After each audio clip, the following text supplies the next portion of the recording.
السلام عليكم ورحمة الله وبركاته على أرقى متابعي قناة طاقة الأبراج. أهلا وسهلا بكم، منوريني مشرفيني. النهاردة حبايبي هنعمل قراءة لبرج الأسد. هنكمل الأبراج النارية.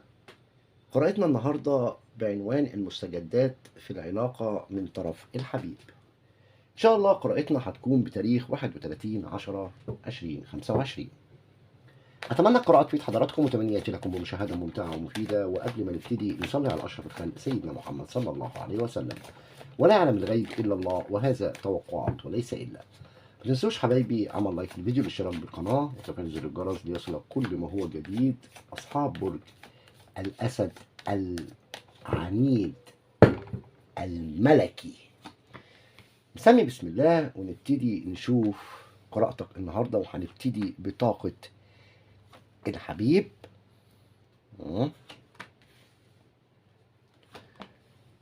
وهنشوف الشخص ده ايه قراره، هل بيفكر للرجوع. وفي نهاية القراءة هنشوف رسائل من الشخص ده، نشوف عايز يقولك ايه يا برج الأسد. أتمنى لكم مشاهدة ممتعة ومفيدة، وناخد رسائل من الشخص ده نشوف عايز يقولك ايه يا برج الأسد.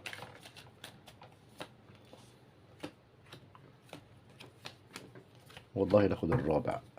أنا كل قراءة باخد 3 كروت، هنا الكارت الرابع طلع. نسمي بسم الله ونبتدي طاقتك اليوم، وهنبتدي بطاقة الحبيب الحالية. برج الأسد، الطاقة اللي قدامي بتقول إن الحبيب دلوقتي في حالة تماسك ظاهري، تماسك ظاهري وتشتت داخلي. يعني من بره مبين إن هو متماسك، لكن من جواه مشتت. هو بيحاول يعيش دور القوي، لكن كل تصرف بيعمله طالع من قلب لسه بيتألم.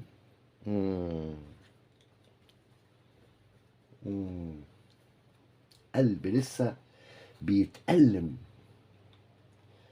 الشخص ده واقف قدام الناس بشموخ،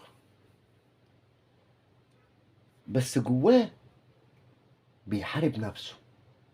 بيضحك، بيبان عليه الثقة، لكن عيونه شايلة خوف من الخسارة اللي حصلت ما بينكم انتم الاتنين. كمان الطاقة بتكشف عن شخص بيحاول يرمم نفسه خطوة بخطوة، بس كل ما يقرب الشخص ده من التعافي بيلاقي ذكراك انت يا أسد بتخترق عقله من غير إذن. هو حاليا في حالة توازن، بيوازن بين عايز أرجع ومش هينفع أضعف.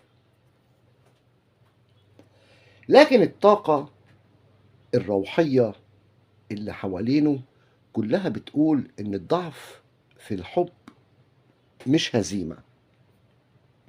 هو جواه رغبة إن هو يرجع لك، بس الكرامة بقى عاملاله جدار بينه وبينك. ما بينامش الليل الشخص ده زي ما بيظهر كده، أو بيظهر قدام الناس إن هو بينام وهدوء. لا لا لا لا لا لا، بيبان إن هو في هدوء، بس الهدوء ده مجرد واجهة. إنما في الحقيقة ده شخص مكسور، بيتعلم ازاي يقوم من غير ما حد يشوف دموعه. بيلعب معايا في الطاقة، بيتهرب مني. طب تفكير الشخص ده فيك الآن ايه يا أسد؟ التفكير هنا مش تفكير عابر، ده تفكير بيجري زي فيلم طويل في دماغه كل يوم، وبيفتكر أول لقاء وأول ضحكة، أول مرة كمان خاف يفقدك فيها. تخيل. وبيسأل نفسه ازاي كنت بسيب المسافة تكبر بينا وانا عارف انها هتوجعني. هو بيفكر فيك بعين الاعجاب اللي عمره ما اختفى. شايفك في خياله دايما الشخص اللي فهمه، اللي كان يعرف يسكت غضبه بكلمة بسيطة. يسكت غضبه بكلمة بسيطة. دلوقتي هو بيفكر ازاي يوصل لك من غير ما يخسر كرامته، لانه بيحس انك النقطة اللي بتنظم فوضى حياته. الطاقة كمان بتقول انه بيراقب من بعيد. بيراقب ايه؟ من بعيد. مش لازم مراقبة تقليدية، لكن طاقية. مش لازم عبر السوشيال ميديا، بس ممكن تكون طاقية. الشخص ده بيحس وبيجيله تزامنات عنك، أغاني، مواقف، حتى أحلام فيها حضورك. تفكيره فيك زي النبض، وبيدعي النسيان، لكن أول ما يقف مع نفسه كل حاجة ليك بتطلع على السطح وبتظهر يا برج الأسد. طب الشخص ده مشاعره الحقيقية بقى ليك إيه؟ المشاعر هنا نار، نارية. مشاعره مش بس شوق، دي رغبة في امتلاك اللحظة اللي ضاعت. هو بيحبك حب في غيرة. بيحبك حب في غيرة، فيها حرص، فيها وجع، بس كمان فيها إدراك جديد لقيمة وجودك.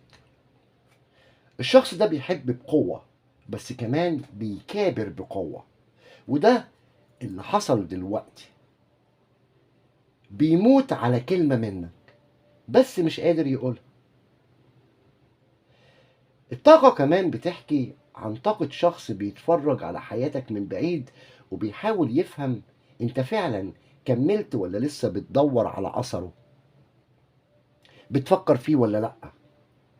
جواه كمان إحساس إن الحب بينكم ما خلصش، لسه ما خلصش، إن في حاجة روحية بتربط الأرواح رغم البعد. هو بيحس وبيشعر بيك حتى وانت مش موجود، وبيكتم الغيرة لما يعرف انك بخير من غيره. لكن رغم الكبرياء المشاعر هنا بقى بتنتصر جواه، وبيحس انك المكان اللي هيرجع له يوم ما يقرر يواجه خوفه. طب الشخص ده بقى تصرفاته القادمة ايه؟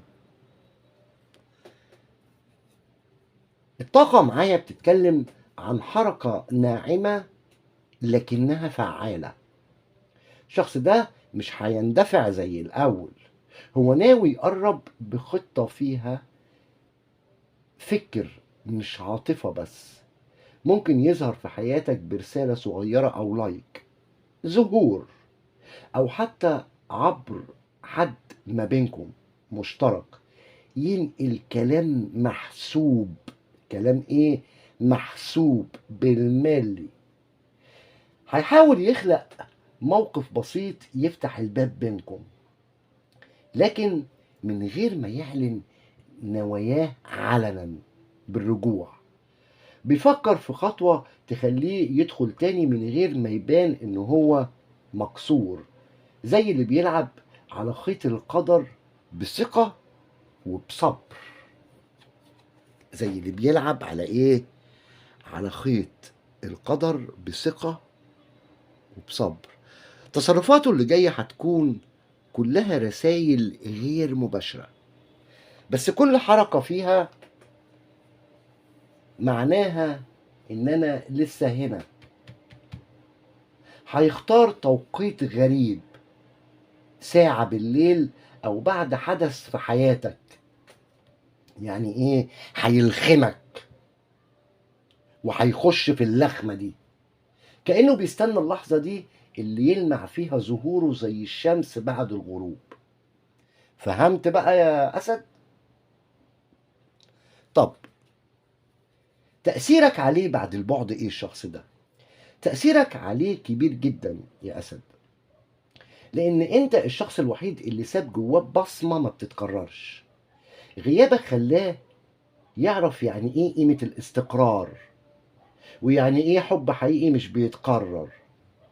من بعدك كل العلاقات اللي حاول يدخلها فشلت، مش عشان الناس غلط، لأ، لكن لأن قلبه خلاص اتطبع باسمك. انت كنت المراية اللي شاف فيها نفسه، ومن بعدك حس بالضياع لأنه مش بيشوف نفسه. دلوقتي لما بيبص لنفسه في المراية،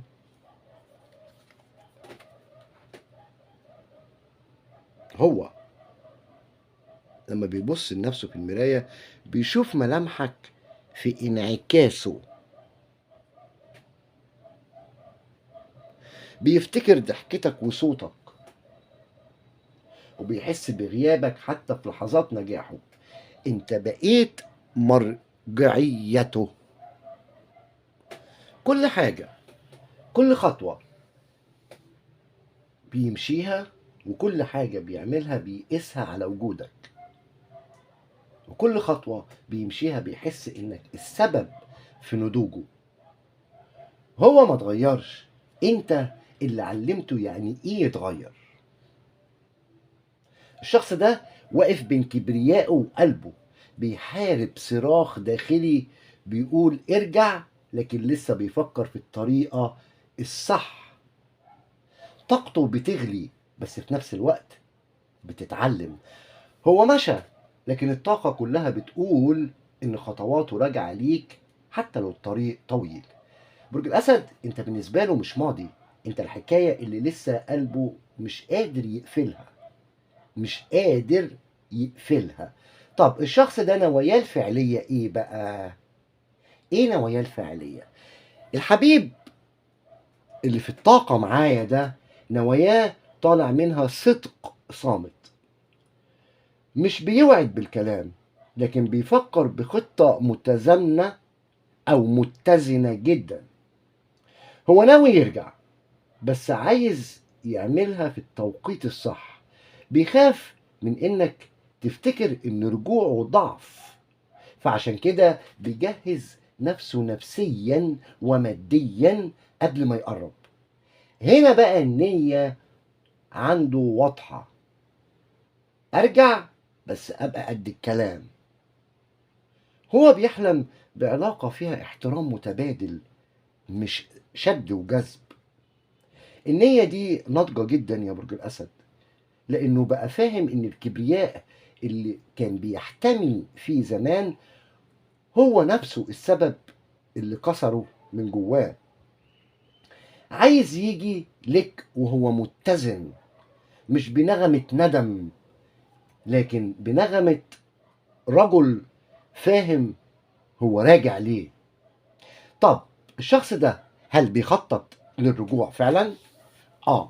وده اللي بيخلي الطاقة معايا تشتعل. الشخص ده بيخطط فعلا بس بطريقته الخاصة يا أسد.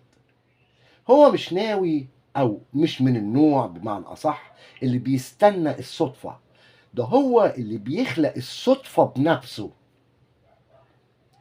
بيتابع حياتك من بعيد وبيحاول يعمل حاجات عشان يظهر، وبيحاول يعرف هل في باب مفتوح ولا اتقفل. هو خايف يقرب ويتصدم، فبيجهز لمسار ذكي جدا، ممكن يكون من خلال صديق مشترك أو مواقف محسوبة يبان فيها وجوده بشكل طبيعي. أنا ظاهر طبيعي، أنا مش جاي مخصوص عشانك. إيه ده يما أنت ظهرت، عارف الحتة دي؟ إيه ده أنت جيت، كده هو عايز كده، بس هو يكون حاسبها، بس عايز يظهر قدامك بشكل طبيعي، ايه ده؟ ايه الصدف يا محاسن الصدف يا محاسن بنت خالتي؟ فاهم كده؟ الرجوع بالنسبة له قرار استراتيجي، مش حركة عاطفية. هو شايف ان المرة دي لو رجع لازم تكون النهاية مختلفة، عشان كده بيفكر في التفاصيل قبل الخطوة. كمان الطاقة بتقول انه كمان بيكتب او بيحضر كلام هيقوله. ليه؟ انت راح مجلس الشعب، هو كده انت بالنسبة له مجلس الشعب.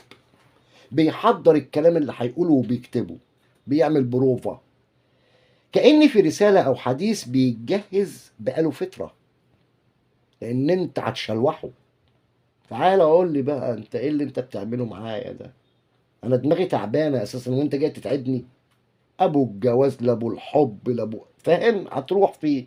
فهو بيجهز بقى في الرسالة او الحديث اللي بقى له فترة.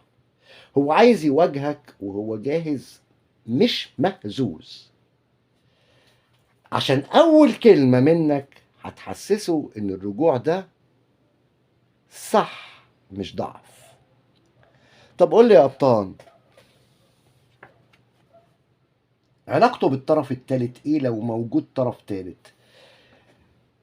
الطاقة هنا بتقول بوضوح لو في علاقة تانية فهي فقدت معناها. الشخص ده بيحاول يثبت لنفسه انه نسى من خلال وجوده في علاقة شكلها مستقر. حاول يصلح فيها، بس اللي اتكسر ما يتصلحش خلاص. بيحاول يبان ان ايه، يبان ان هي شكلها مستقر بس روحه مش فيها. كل مرة الشخص ده بيضحك يحس ان الضحكة ناقصة، وكل مرة يسمع كلمة بحبك يحس انها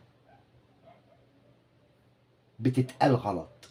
الطرف التالت كمان بدأ يحس او يلاحظ بالمسافة دي اللي بينهم، ويحس انه مش جوه العلاقة فعلا، في طاقة ملل وتكرار بتسيطر، كأن العلاقة التانية فقدت بريقها وبقت روتين. الشخص ده مش بيخون، بس قلبه مش في المكان اللي هو فيه.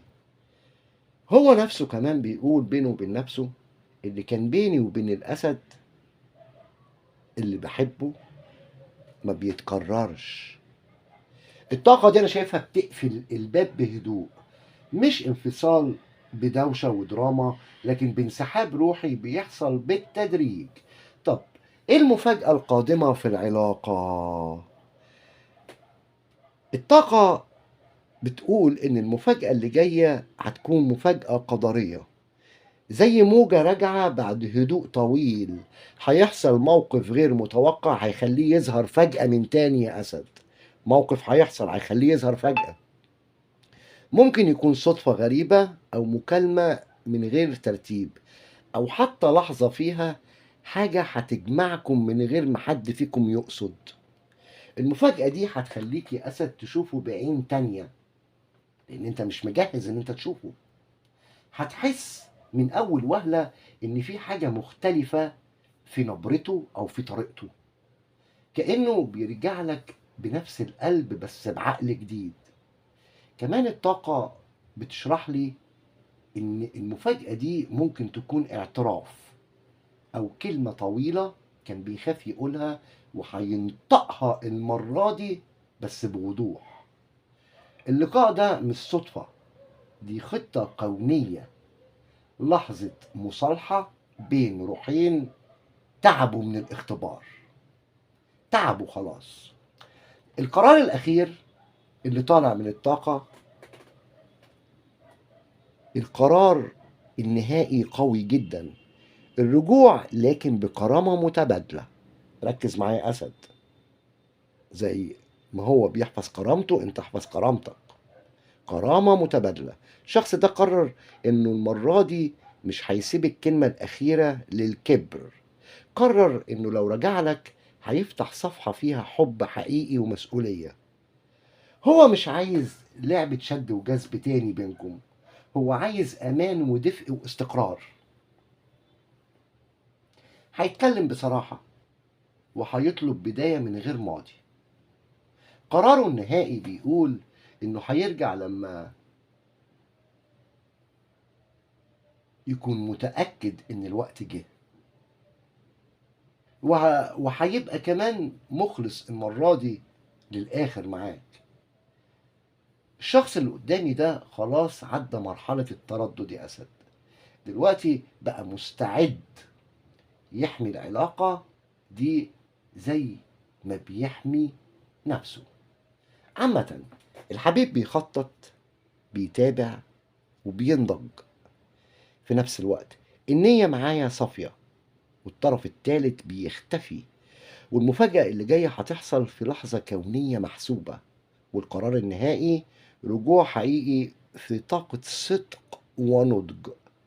رجوع بشروط فيها احترام وتقدير. الشخص ده راجع مش عشان يثبت حاجة، ده راجع لأنه أخيرا فهم إن الحب مش معركة، لكن بيت بيتبنى بهدوء وصدق. طب نشوف الشخص ده عايز يقول لك ايه، لانه عايز يقول كلام ياما، لان طلع كارت زياده معايا فاخدته وما رضيتش ارجعه تاني. الشخص ده بيقول لك انا بحب انا بحب جدا ايمانك، انا بحب جدا ايمانك بيا. محدش صدقني على الاطلاق بالطريقه دي قبل كده زي ما انت صدقتني. ده الكارت الرابع اللي طلع عافيه. بيقول لك بحس بشغف كبير لما بفتكرك، عاوز ألمسك وأقرب لك. كنت براقبك، أنا بقول الشخص ده بيراقب.